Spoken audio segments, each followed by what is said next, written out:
If you find yourself constantly questioning if you're with the right partner, I want to share something that literally saved my relationship. There is no one right partner for you.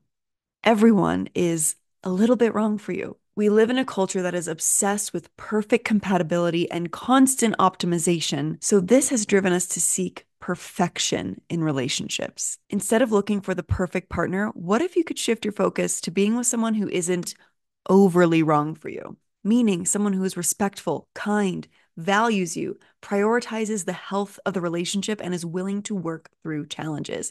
That is someone who is not overly wrong for you. But they're not perfect. They don't share every single interest and perspective as you. Essentially, they're not a carbon copy of you. And for the most part, that is what society has taught us that compatibility means. That compatibility means sameness. Philosopher Alain de Botton says that compatibility is an achievement of love. It mustn't be its precondition. Meaning, compatibility is actually a skill that you can build in your relationship over time versus this preset that is already there. And when you find that perfectly compatible person, it stays that way forever and there's nothing you have to do. You will not find a perfectly right partner because you are not a perfect person.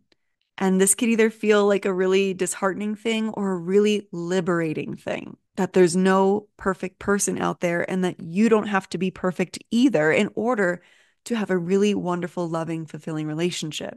You can find something that's even better than perfection, something that's real, something that makes space for the nuance and the complexity and the imperfection of the human experience, something that embraces that and leans into it and actually celebrates that. Because if you keep asking the question, am I with the right partner? You will always be looking for how your partner falls short. You will see their flaws, their quirks, their imperfections, and their humanness as a problem instead of a reality to be embraced and even appreciated. So, should we spend our lives trying to find the perfectly right person for us?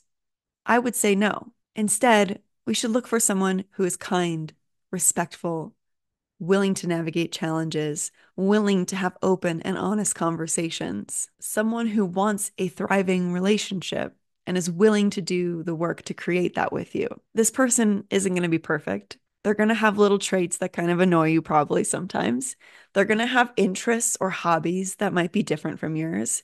There are going to be things that you will have to negotiate simply because you are two different people from two different backgrounds living two different experiences. And once I really embraced this reality, I stopped questioning if my partner was right enough for me. And I started seeing how all of his differences, how his unique personality really added to the relationship. And we have had a loving, thriving relationship for a decade now. And I know that it's possible for you to go from questioning and overthinking and nitpicking to confident, secure, and so in love with the amazingly imperfect person that you're with. And if you want to learn more about how to do that, I have an amazing free resource for you. It's called The 5 Keys to Feeling Rock Solid in Your Relationship, and you can get it at the link in the description. Thanks so much for being here.